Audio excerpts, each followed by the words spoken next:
선제적으로 금리를 인하할 가능성은 굉장히 낮겠다라고 보고 있습니다. 네. 이것은 연준의 성향도 그렇고 보통 통상적인 통화 정책의 움직임 자체가 그러하기 때문에 기준금리 인하까지는 좀 어렵겠다. 그러니까 동결 자체도 우리에게는 시장에게 있어서는 상당한 기회로 작용할 것이기 때문에 먼저 주가가 반등하는 흐름은 이미부터 연출되고 있다 이렇게 보고 있습니다. 네, 김광석 한국경제산업연구원 연구실장님 나오셨습니다. 안녕하십니까? 네, 안녕하세요. 금리 얘기부터 하겠습니다.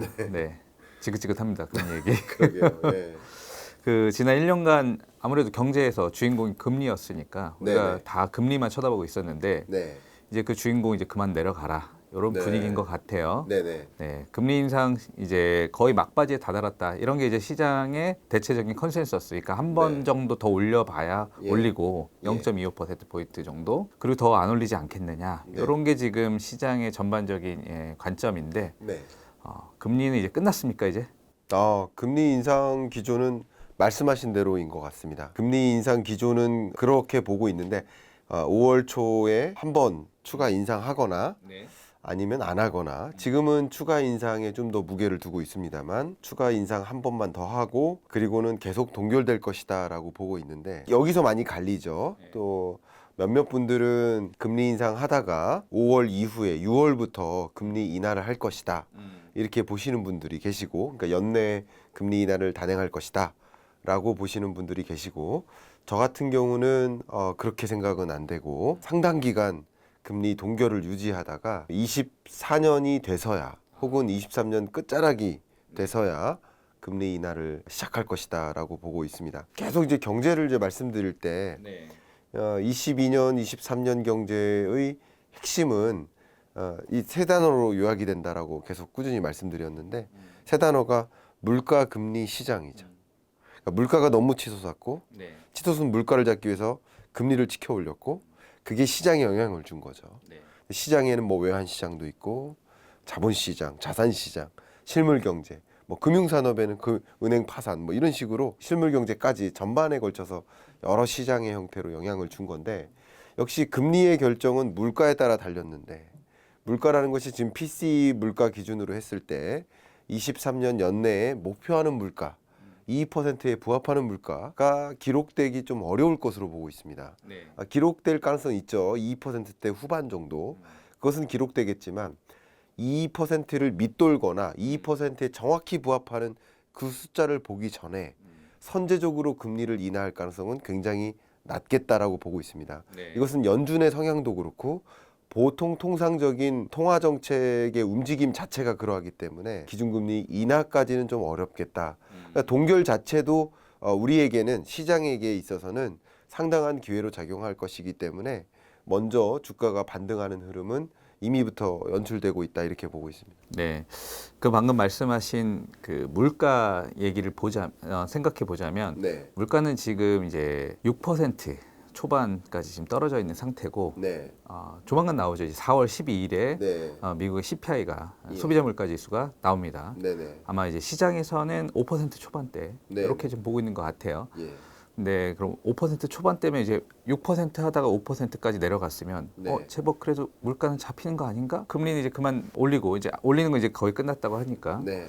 이제 좀 경기 침체를 이제 걱정하는 네. 생각들도 들고 하니까요. 네네. 시장에서 가장 우려하는 게 이제 금리 다음이 이제 경기 침체잖아요. 네. 경기 침체는 어떻게 보세요? 마치 좀 이런 걱정인 것 같아요. 이 네. 통화 정책은 두 가지를 동시에 잡을 수 있는 것이 아니죠. 둘 중에 하나는 놓칠 수밖에 없는 거예요. 왜냐하면 통화 정책은 마치 비와 같아가지고 누군가에겐 안 내리고 누군가한테만 내려주는 게 아니에요. 대신 재정 정책은 누군가만을 위해서 집행을 할 수가 있겠죠. 예를 들어서 자영업자만을 위해서 뭐 긴급 재난지원금을 편성하거나 할 수 있죠. 그러나 통화 정책은 모두에게 똑같은 방향으로 움직여요. 그렇기 때문에 물가를 잡기 위한 통화 정책의 움직임은 당연히 경기 침체를 수반할 수밖에 없겠죠. 그래서 저도 이제 23년 그 경제전망서를 낼 때부터 작년 9월, 10월 그때부터 항상 말씀드렸었던 것이 23년의 경기 침체는 유인된 것이다. 용인된 것이다. 이런 표현을 했죠. 오히려 경기 침체가 안 오면 더 이상한 일인 것이다. 경기 침체를 유도해야만 자연스럽게 물가 잡히는 일이 있기 때문에 지금 22년, 23년의 고물가, 정말 초인플레이션 이런 현상은 소위 공급의 불균형인 거잖아요. 수요는 있는데 공급이 충분하지 않으니까 전쟁으로 인해서 이런 일인데 금리를 올린다고 공급을 끌어올리느냐 이거 못 하잖아요. 네. 금리를 인상하는 행위는 수요를 끌어내리는 거죠. 수요를 끌어내리는 게 경기 침체 아니겠습니까? 기업들의 신규 투자를 줄이게 만들고 소비자들의 내구재 수요를 줄이게 만들고 이런 과정이기 때문에 특히 반도체 산업 같은 경우는 먼저 실적이 악화된다. 왜냐하면 지금 쓰고 계시는 이 태블릿 PC 네. 여기에 반도체들이 들어가 있잖아요. 네. 근데 이 태블릿 PC를 오늘 산다 하더라도 오늘 수요가 일어난다 하더라도 사실 이 제품을 생산하는 이 기업의 반도체 수요는 1년 전부터 일어나는 거거든요. 그러니까 반도체는 경기에 민감할 뿐 아니라 경기에 선행해요. 네. 경기 침체는 23년에 일지만 22년부터 실적이 악화돼서 23년 1분기 실적이 바닥에 가깝게까지 떨어지는 거죠. 그런 식으로 오히려 24년에 경기가 반등한다 그러면 반도체 실적은 이 사이클 자체가 먼저 선행해서 바닥 찍고 반등하는 거죠. 네. 그러니까 주가가 실적 발표됨에도 불구하고 급등하는 거 아니겠습니까? 그런 현상들이 이렇게 맞물리는 거라고 볼 수 있는데 어쨌든 23년 이 경기 침체는 이미 통화 정책의 방향성으로 움직인 것이 용인된 것이고 네. 그러니까 물가를 잡기 위한 경로 속에 경기 침체는 필요하다고 본 것이기 때문에 경기 침체를 우려하기보다는 경기 침체로 야기되는 여러 가지 현상들 중에 혹여나 예를 들어 가장 대표적인 게 은행 파산이죠. 그런 것들이 시스템적 리스크로까지 가지 않을까 하는 걱정. 이런 거는 이제 경제 위기죠. 경기 침체가 아니라 경제 위기인 거죠. 시스템적 리스크까지 발생하게 되면 경제 위기까지 오니까 소위 금리 인상을 통해서 경기 침체까지는 용인하지만 경제 위기로까지 전개되는 것만큼은 막아야 된다라는 종류의 의사결정인 거죠. 그래서 23년 연내는 지금으로서는 금융 위기나 뭐 경제 위기나 그런 성격의 충격까지는 안 올 거로 보고 있기 때문에 네. 경기 침체의 주안점을 좀 두기보다는 여전히 물가가 잘 잡히느냐 그런 데이터에 좀 민감하게 반응할 것이라고 보고 있습니다. 왜 그러냐면 시장에서 이제 계속 봤던 것은 경기 침체를 당연히 올 수 있다. 네. 이거는 생각은 하고 있었던 것 같아요. 네. 느닷없는 건 아니고 그렇죠. 말씀대로 이제 금리가 올라가면 자연스럽게 침체가 올 수밖에 없으니까. 그런데 침체가 생각보다 그러니까 경기 지표로 나타나는 뭐 고용도 탄탄하게 나오고요. 네. 증시도 뭐 굉장히 잘 버텼고 네. 이러다 보니까 잘하면 노랜딩 침체가 안 올 수도 있겠네. 네. 이런 분위기가 형성이 됐다. 그건 뭐 시장에서 형성된 것이었죠. 네. 그러다 최근에 SVB 예. 실리콘밸리 은행이 예. 파산하면서 갑자기 이제 시장이 경색이 되면서 네. 야 이거 생각보다 이 노랜딩은 고사하고 막 굉장히 힘든 금융위기도 올 수 있겠는데 시장이 아무튼 냉탕과 온탕을 왔다 갔다 하는 것 같아요. 네. 그래서 지금 SVB 사태로 인해서 은행의 금융 위기 네. 그러니까 옛날 2008년 리만 네. 사태 같은 그런 비슷한 거 오는 거 아닌가 이런 아. 걱정을 좀 하시는 것 같아요. 네. 사람들이. 걱정은 드실 수 있고요. 네. 특히 그런 걱정을 가장 많이 하는 주체는 누굴까요? 금융사겠죠. 네. 본인들이 도산하면 안 되니까, 파산하면 안 되니까.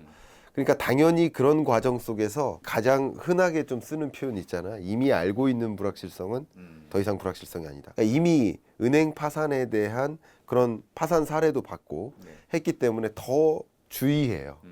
그래서 이 금융위기로 전개되진 않지만 조금 더 강한 경기 침체로는 올 수 있습니다. 그러니까 하드랜딩 수준으로. 네, 그렇습니다. 그거는 올 수 있습니다. 왜 그런지를 좀 설명드릴게요. 은행 파산이 왜 일어나는지 그것의 영향은 다 아시니까 그것이 경기 침체를 불러오는 경로를 좀 소개해드리면 좋을 것 같은데 마침 우리 촬영일 기준으로 내일 밤 10시에 IMF의 경제전망 보고서가 릴리스가 됩니다. 거기서 이제 전망치를 좀 주의할 필요가 있겠는데 그리고 이번 주에 그러니까 월드뱅크하고 IMF 둘이 주관해서 스프링 미팅을 해요. 그때 가장 중요하게 다루는 그 주제가 은행 파산과 금융 불확실성 이런 겁니다.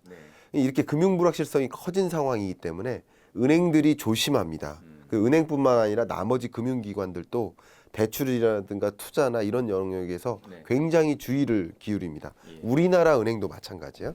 우리나라 은행들은 가장 대표적으로 각자 골마있던 부분들이 터지는 것뿐이거든요. 그러니까 골마있던 부분들이 달라요. 실리콘밸리 뱅크의 골마있던 부분, 혹은 더이치뱅크라든가 크레딧 스위스 같은 유럽형 은행들이 골마 있는 부분, 또 우리나라 은행이 골마 있는 부분이 좀 달라요. 네. 근데 우리나라가 골마 있는 부분은 주로 미분양 주택인 거죠. PF 대출. 예, FF 네. 대출. 그게 골마 있어요. 예. 그러니까 이런 부분에 있어서 좀 경각심을 갖고 주의를 기울이죠. 그러니까 우리나라 은행들이 지금 하고 있는 게 뭐냐면 건설사로 사업자 등록증에 찍혀 있어요. 네. 사업자 등록증에 건설 산업이 있어요. 대출 안 해줍니다. 아, 그러니까 우리나라 은행들이 네네. 건설사를 대상으로 네. 대출을 아예 네. 안 합니다. 네. 이건 건설사한테도 물어봐도 그렇고 은행들한테도 물어봐도 그래요. 저는 네네. 처음에 건설사 대표님들 이제 모이는 포럼에서 강연을 갔다가 이제 식사를 하면서 대화를 나눴는데 네. 아무도 대출 안 해준다고 이렇게 하길래 이게 사실일까를 확인하기 위해서 또 은행에게도 물어봤거든요. 그 담당자. 아니 근데 건설사도 막 종류가 있을 거 아니에요. 뭐 우리 소위 말하는 일군 건설사가 있고 중소형 건설사들도 있을 거 아니에요. 근데 다 전부 다 지금 대출 안 해줘. 전부 다. 막 예를 들면 우리가 흔히 아는 뭐 현대, 뭐 GS 이런 큰 건설사조차도 네, 제가 그것까지 꼬치까치 묻지는 않았는데요. 네네네. 사업자 등록증에 건설 산업, 건설 서비스가 들어가 있다. 네. 그러면 대출 대상에서 예외가 됩니다. 제외가 됩니다. 네. 그만큼 대출을 안 하기 위해서 노력해요. 왜냐하면 건설 산업이 너무나 부진한 상태고 네. 부동산 PF 대출 잔액이 너무나 쌓이고 연체율도 쌓이고 그게 그거는 이제 부실을 연결될 수 국내 있으니까. 이제 은행 사례고 국내 이제, 은행의 사례죠. 미국 사례 같은 경우는 그러니까 어떻습니까? 미국이나 여러 은행들이 예. 제가 지금 무슨 말씀을 드리는 거냐면 네. 이렇게 은행들이 조심하기 위해서 대출 태도 지수라고 하는데요. 대출 태도가 약화돼요. 보수적으로 대출을 해줘요. 규제 책으로도 활용될 수 있는 건데 가장 대표적으로 은행이 자금을 마련해서 대출을 해주는 거잖아요. 네. 근데 자금을 마련하는 창구가 두 가지죠, 크게. 네. 하나는 예금을 받거나. 그죠, 예금을 받는 거예요. 네. 금융 소비자로부터 예금을 받는데 네. 이 금융 소비자들이 은행에 저축하려 하지 않아요. 지금 성향이. 왜냐하면 은행에 대한 좀 불안한 감정을 갖고 있기 때문에 차라리 금고에 넣어놓자. 집에 있는 금고에 넣어놓자. 금사자 요즘 금리 예를 많이 들면 썼는데. 그렇죠. 다른 형태로 고금리임에도 불구하고 은행에 저축하는 것을 아껴요. 그러니까 이제 예치금이 좀 줄어드는 경향이 뚜렷하게 나타나고 있고요. 네. 예치금이 줄고 있죠. 네. 이것은 중소형 은행과 대형 은행 할 것 없이 예치금이 줄고 있습니다. 첫 번째. 두 번째는 중앙은행으로부터 자금을 조달받잖아요. 중앙은행한테 자금 조달받을 때 내는 그 대가가 이제 기준금리라고 볼 수 있는 거죠. 네. 근데 그 중앙은행도 이것을 제약하는 수단으로 활용하는 거죠.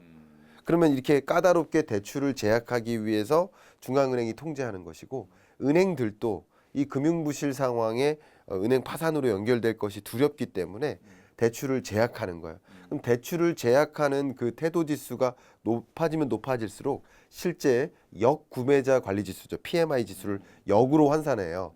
역으로 환산하면 올라갈수록 좋은 건데 역으로 환산하면 올라갈수록 나쁜 거라고 해석할 수 있겠죠. 왜 이 말씀드리냐면 대출 태도 지수가 올라가면 올라갈수록 이 PMI 지수를 역으로 환산한 것이 같이 올라가요. 같이 올라갑니다. 그러니까 대출을 적극적으로 안 해줄 경우 추가적으로 자금을 마련해야 될 기업들이 네. 자금 마련해서 임금도 주고요. 그거 가지고 여러 계약도 성사시키고 투자도 하고. 투자도 하고 네. R&D도 지. 네.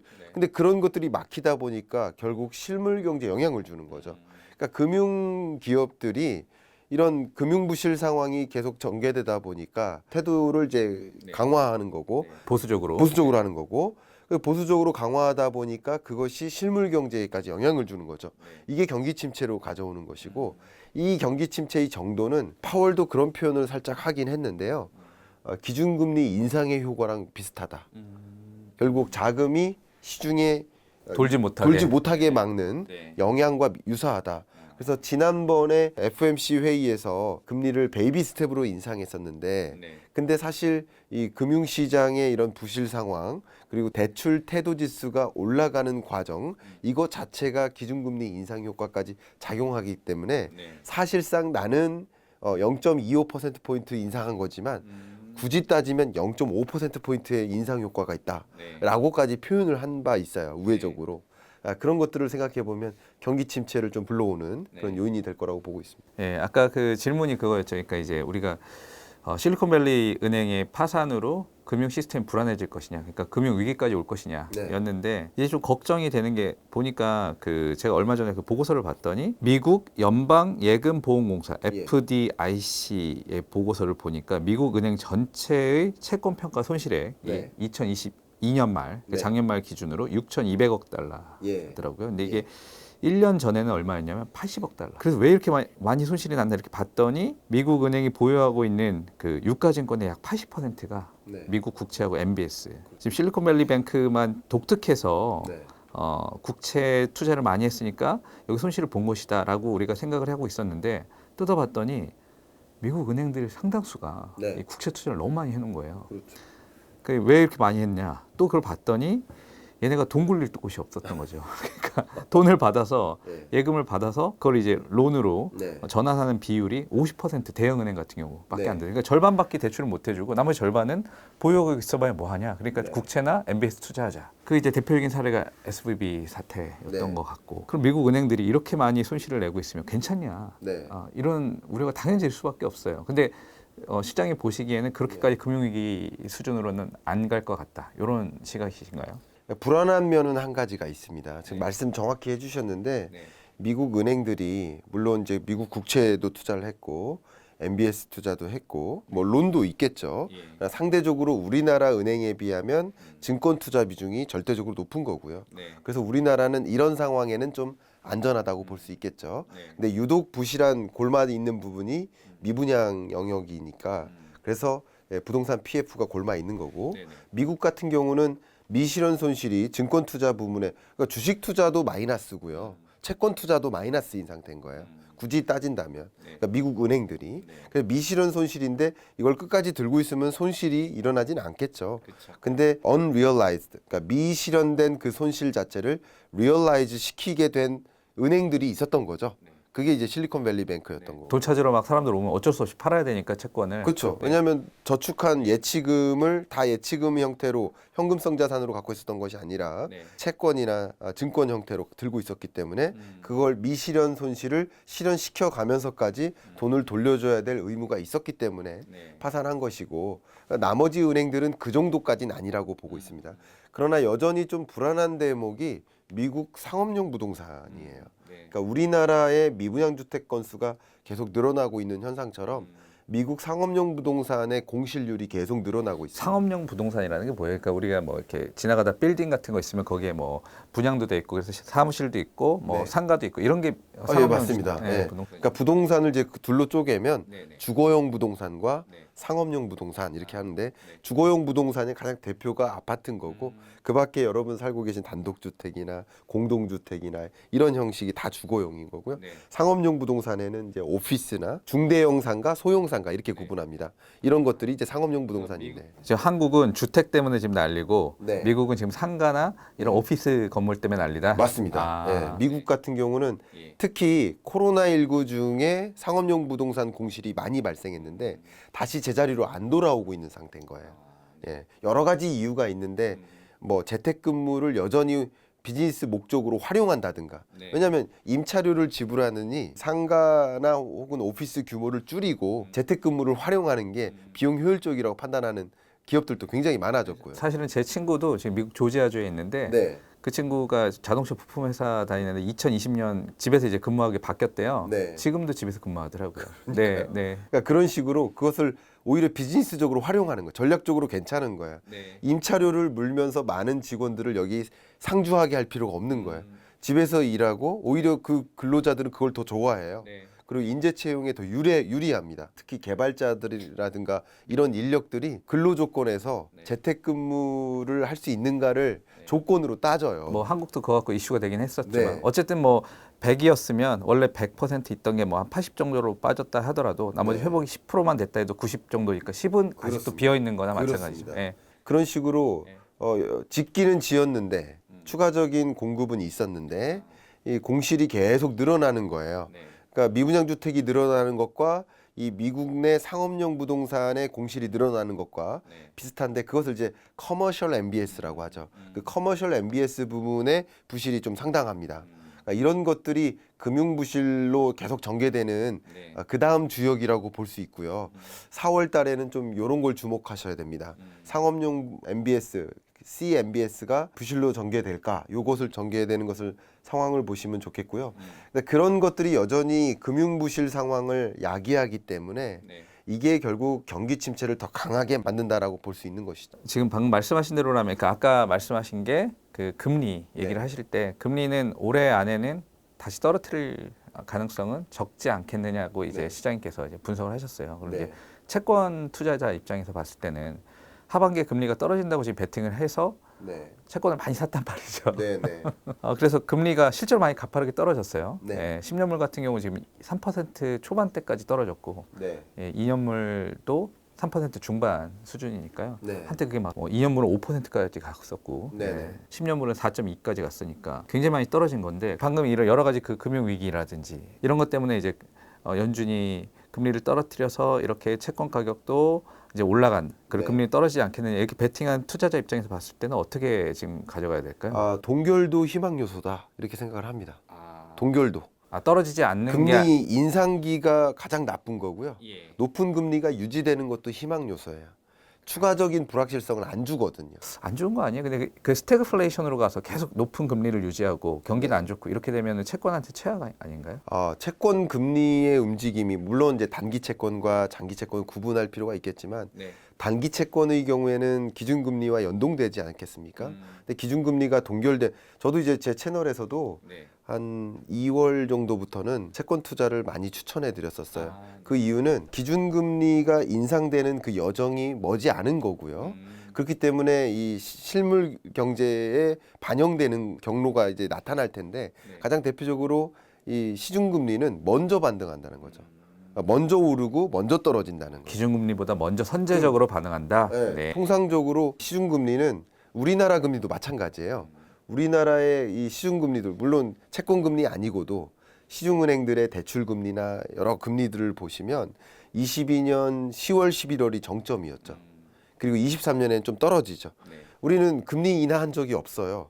추가적인 금리 인상이 있거나 계속 동결인 거예요. 근데 그것만으로도 시중금리는 먼저 반영이 됐다가 떨어지는 모습인 거고 은행이나 금융산업의 그 생리가 그러합니다. 금리를 지켜 올릴 때 먼저 지켜 올려가지고 소위 변동금리 대출자들의 이자 상환 부담을 좀 가중시켜서 그걸 수익으로 가져가는 거예요. 근데 너도 나도 올린 상태에서는 초반에 먼저 올리는 거죠. 너도 나도 올린 상태에서는 추가적인 대출 수요를 이끌어야 되기 때문에 경쟁적으로 금리를 내려잡는 거예요. 그래야 우리 은행으로 대출 받으러 오는 거죠. 그런 식으로 이제 전략이 좀 그런 것도 있기 때문에 시중금리가 먼저 상승하고 먼저 내려오는 그런 경향이 있습니다. 그래서 금리 동결도 시중금리 면에서는 그 자체가 희망 요소다라고 볼 수 있겠고요.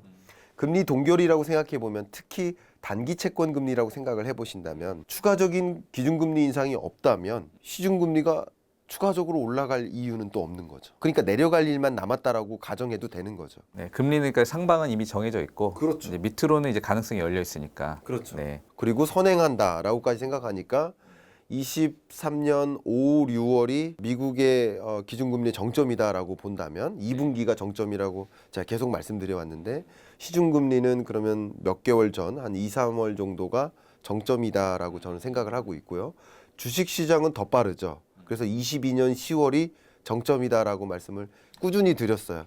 근데 많이들 이제 착각하시는 게 너무 재밌습니다. 경기 침체 온다라는 말씀을 드렸어요. 이건 경기 침체는 실물 경기 침체지 주가 침체 온다는 표현이 아니거든요. 근데 경기 침체 온다는 말씀을 여러분들은 23년 내내 주가 침체 온다라고 오히려 받아들이시질 않으시는 거예요. 근데 22년 10월이 저점이라는 말씀을 제가 계속해서 드려왔거든요. 그것은 23년 2분기가 금리의 정점이니까 선행해서 한 6개월 정도 선행하기 때문에 22년 10월이 오히려 저점인 것이고 그 이후에는 반등하지만 박스권에 갇힌다고 말씀드렸죠. 요 얘기랑 경기랑 똑같이 판단하면 안 되죠. 주가는 경기에 6개월 정도 선행하는 것이고 시중금리는 한 2, 3개월 정도 선행하는 금리에 선행하는 것이고 그것을 같이 판단해 본다면 되겠죠. 예를 들어 가장 대표적인 것이 실물 경기 침체는 삼성전자의 실적과 연동되겠죠. 23년 1분기 실적이 가장 안 좋죠. 2분기는 더 안 좋아질 수도 있고 이 정도를 유지할 가능성이 높아요. 1, 2분기 실적이 안 좋습니다. 이게 실물 경기 침체를 보여주는 모습이죠. 근데 지금 4월을 살지만 4월에 1분기 실적을 본 거 아니겠습니까? 2분기 실적은 아직 발표되지 않은 거잖아요. 1분기 실적조차도 잠정치에 불과하잖아요. 근데 삼성전자의 주가는 2022년 9월 말일이 저점이었죠. 그러니까 이런 것을 생각해 본다면 이 주가와 실적은 다른 거고 실물 경제는 실적과 연동되는 거라고 생각해 본다면 달리 판단해 보실 필요가 있지 않을까 그러니까 생각합니다. 채권 투자자 입장에서는 지금도 나쁘지 않네요. 그러면 저는 나쁘지 않다고 생각합니다. 예. 지금 투자하는 것도 왜냐하면 금리가 워낙 가파르게 많이 떨어졌다 보니까 네. 올해 들어서 야 이제 들어가기 좀 어렵겠다 이런 생각을 하시는 분들도 좀 있었던 것 같아요. 장기 국채 같은 경우도 마이너스를 찍는 게 사실 미국 경제가 마이너스를 찍는 해이거든요. 생각해 보시면 뭐 금융 위기라든가 팬데믹 경제 위기라든가 역성장하는 해, 말 그대로의 경제 위기죠. 그러니까 V자로 실물 경제가 역성장하거나 마이너스로 이게 꺾여 들어가는 그런 게 경제 위기인 거고 지금처럼 L자로 점점 꺾여 들어가는 것은 경기 침체이니까 이 경제의 실물 경제의 현상도 명확히 구분하시면 좋겠고 그 실물 경제를 기반으로 해서 이걸 전망을 기초로 해서 여러 주가나 국채나 이런 걸 투자하는데도 선행해서 생각을 하신다면 뭐 잃지 않고 투자하실 수 있으리라 저는 생각을 하고 있습니다. 그 아까 미국 금융 시스템 말씀해 주시면서 국내 얘기 잠깐 해주셨는데 네. 그 국내 이제 은행권 같은 경우는 특히 제2 금융권이 좀 문제인 것 같아요. 네. PF 대출이 비중이 워낙 많고 저축은행이나 증권사 최근 증권사들이 이제 또 PF 흔히 말하는 장사를 네. 많이 해서 많이 하죠. 근데 보니까 이제 PF 대출 부실률이 지금 10%까지 높아졌다 이런 기사도 나오고 있더라고요. 네네. 그리고 또 최근에 IMF가 콕 집어서 PF 대출 부실이 이거 문제 있다. 네. 라고까지 얘기를 했습니다. 그래서 네. 이게 얼마나 문제인 것인지 좀 그리고 실제로 이게 얼마나 또 금융사들을 어렵게 만들 것인지가 좀 네. 궁금한데요. 그러니까 이 질문에 대한 답변은 우리 미분양 주택이 얼마나 늘어날까, 언제까지 늘어날까에 대한 질문하고 유사합니다. 근데 미분양 주택 건수가 실제 2020년에 급격히 해소됐었고요. 그리고 6만 호 수준에서 급격히 해소됐었고 1만 호 밑으로 떨어졌었고 그리고 미분양 주택 건수가 다시 7만 5천 호까지 증가한 거예요. 다시 그 제자리 이상으로 증가한 거죠.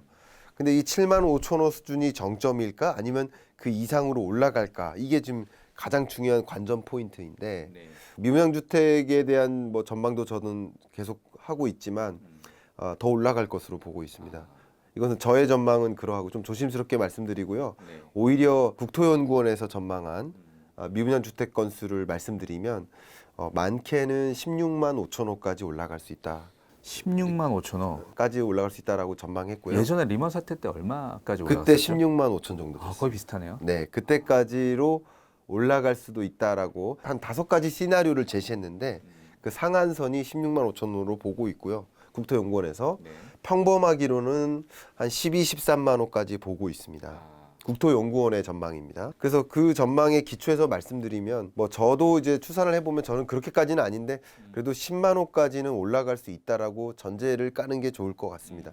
이게 의외로 미분양 주택 건수는 오늘 내일 조정이 불가능해요. 건설사들이 분양 사업을 할 때 가장 먼저 찾아가는 게 국토교통부예요. 가서 인허가를 받죠. 그럼 인허가 건수가 나오잖아요. 그 인허가 건수가 이미 2, 3년 전부터 반등했어요. 2020년부터 반등했어요. 그러면 분양 물량은 23년부터 반등한다는 뜻이에요. 대략 2, 3년 후에 영향을 미치는. 그러니까 분양 인허가를 받은 후 건설 준공 뭐 어쩌고저쩌고 하고서 분양이 이루어지는 거잖아요. 근데 인허가 받고 경기 안 좋으면 안 할 수도 있잖아요. 인허가 받고서 근데 안 할 수 있기는 좀 멀었죠. 왜냐하면 20년에 인허가 받은 것이 지금 23년에 쏟아지는 건데 22년 이후로 고금리가 찾아오고 그때부터 안 한 것은 24년 이후에 영향을 미치는 거죠. 그러니까 지금 이제 거의 이제 분양이 임박한 물량들이 많기 때문에 그 진행이 많이 돼서 그렇죠. 네, 그러니까 안 할 수가 없는 것들. 엎지러진 물인 거죠. 굳이 따지면. 그래서 22년 이후에 고금리가 찾아오고 그때부터 경기가 좀 둔화되는 흐름. 그때 만약에 인허가를 받은 물량들을 공급하지 않겠다고 할 수 있겠지만 그것은 23년에 영향을 미치는 요소가 아니라는 거죠. 그러니까 이미 정해져 있다. 정해져 있는 거죠. 공급량은. 근데 지금부터 결정하는 것은 공급량은 정해져 있으니 수요세를 봐야 되는데 수요가 그 분양 물량을 흡수할 만큼의 수요의 여건에 놓여 있느냐 그건 아니라는 거죠. 여전히 고금리고 여러분들도 스스로 인식하기를 지금 분양 물량 뭐 분양 받으면 안 된다라고 생각하시는 경향이 강하고 네. 물론 서울의 경우에는 분양 물량 나오면 다 사야 된다라고 생각하면서 100% 매입되고 있지만 네. 특히 규제 완화로 그런 영향이 나타나고 있지만 문제는 지방입니다.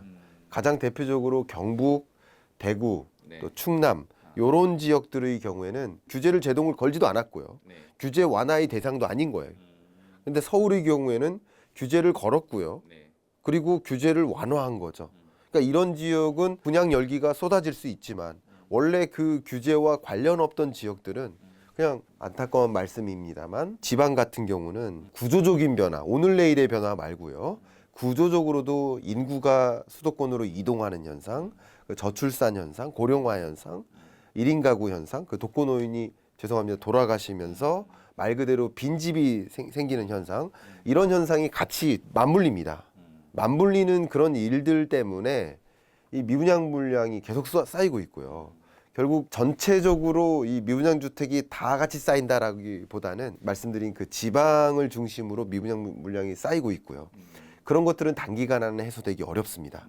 자, 그럼 이걸 가지고 전제로 말씀드릴 때, 그리고 지금부터 미분양 물량이 해소된다 하더라도 부동산 PF 대출을 갚을 만큼의 그런 상황은 아닙니다. 첫 번째로 말씀드리고요. 네. 그러면 이런 미분양 주택 사태가 왜 유독 이금융권에 영향을 미치느냐? 네. 이걸 좀 강조해서 설명드릴게요. 네.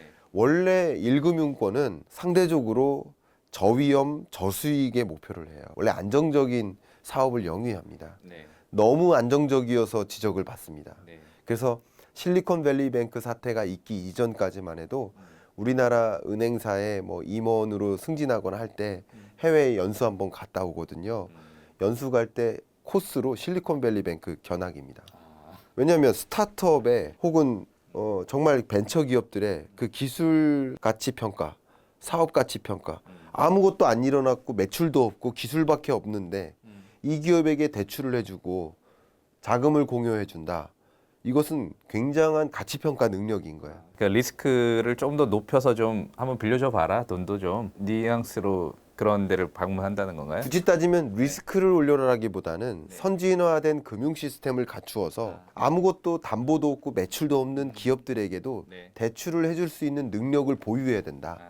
네. 그리고 그것이 경제의 선순환에도 굉장히 도움이 되죠. 네. 우리나라 금융 시스템이 그런 부분이 부진하다는 지적을 많이 받았었어요. 그러니까 1금융권은 이제 워낙 보수적으로 하다 보니까 네. 그렇게 조금 더 벤처 기업들이라든지 이런 데 좀 더 투자라고 하긴 좀 그렇고 예, 네. 대출을 좀 해줘라. 그 대출이나 네. 투자도 마찬가지고. 그러니까 이제 PF에는 좀 무관하다. 여기는. PF랑 상대적으로 무관하죠. 네. 그리고 이 1금융권의 경우에는 PF 대출이라도 자금 여력이 충분히 있는 대형 건설사들과 네. 교류를 하는 거고요. 진짜 안 망할 것 같은 데만 그렇죠. 예, 대출을 해주고. 근데 반대로 2금융권의 경우에는 지방 중소 건설사들이 사업을 영위할 때 네. 자금이 필요할 때 가는 겁니다. 아까 그 미분양 예, 맞습니다. 그쪽이군요. 그게 연동된 거예요. 네. 근데 또 역으로 생각해 보면 왜 1금융권에 안 가고 2금융권에 갔을까요? 이런 중소 건설사들이 안 해주니까요. 네. 더 낮은 금리가 있는데 굳이 왜 2금융권으로 갈까요? 왜 높은 금리를 지불해 가면서까지 자금 조달을 받았을까요? 그만큼 급한 기업이고 대출이 안 되는 기업이고 이런 중소 지방 건설사들이 미분양 사태에 직격탄을 받고 있는 지금이기 때문에 이러한 건설사들이 부도로 연결이 되면 당연히 은행 부실로도 금융 부실로도 연결이 될 수 있죠. 그러니까 이런 것들이 거시경제에 영향을 줄 만큼의 금융 부실은 아니라고 생각합니다. 왜냐하면 중소 그리고 이제 몇몇 그 금융사들을 보통 일컬어서 얘기를 하는데 제가 네. 그 금융사들을 이제 제 지적을 하는 입장이 아니기 때문에 이름을 거론하지는 않겠지만 네. 이런 중소 금융사나 혹은 대형 금융사도 있습니다만 네. 원래 고위험 고수익을 목표로 하는 그런 비즈니스 구조를 갖고 있는 금융사도 있습니다만 이런 금융사들이 소위 미분양 주택 증가에 따른 부동산 PF 부문의 부실인 거지 그 금융사의 전체 부실은 또 아닙니다. 굉장히 많은 수익을 영위하고 있고요. 왜냐하면 고금리에 따라서 또 안정적으로 대출해준 그 비즈니스로 굉장히 막대한 수익을 영위한 경우입니다. 그러나 그 여러 기업이 있으면 우리 한국경제신문에도 여러 부문이 있잖아요. 네. 그 중에서 특정 부서가 부실이 있다고 해서 한국경제신문사가 부실한 건 아니잖아요. 그러니까 미분양 주택을 타겟으로 부동산 PF 대출을 해준 비즈니스군이 좀 부실해지는 것이지 이 금융사가 전체가 또 부실한 거는 아니라고 볼 수 있습니다. 그래서 거시경제에 영향을 줄 만큼 부실한 상태는 아니라고 생각하는데 어쨌든 건설사의 부도라든가 몇몇 금융사의 금융부실 또 이 금융사 중에서 또 중소형 금융사가 있잖아요. 중소형 금융사인데 그 부동산 PF가 절대적인 비중을 차지하는 금융사도 있거든요. 그 PF 대출 비중이 다를 거 아니에요? 각 다르죠. 금융사마다. 예, 근데 좀 다릅니다. 높은 데가 있고 낮은 데가 있고. 예. 네. 그런 금융사는 말 그대로 안타깝게도 은행 파산으로 연결될 수는 있겠죠. 그러나 그것이 전체 금융사 혹은 전체 경제에 영향을 미치지는 않을 겁니다. 다만 이런 것들이 역시 많은 금융사들로 하여금 좀 대출을 적극적으로 해주면 안 되겠다 하는 경각심을 주고요. 대출 태도에 영향을 미치고요. 혹은 제가 말씀드렸던 금융당국에서 대출을 제약하는 그런 제도적 장치를 활용할 가능성이 높고요. 결과적으로 이런 여러 가지 현상들이 경기 침체를 더 야기하는 요인이 되는 것이지 금융 부실을 지금부터 더 부추겨서 금융 위기로까지 확산될 만한 그런 상황은 아니라고 생각을 하고 있습니다. 주제를 좀 바꿔서 이제 증시 얘기 좀 해볼게요. 네.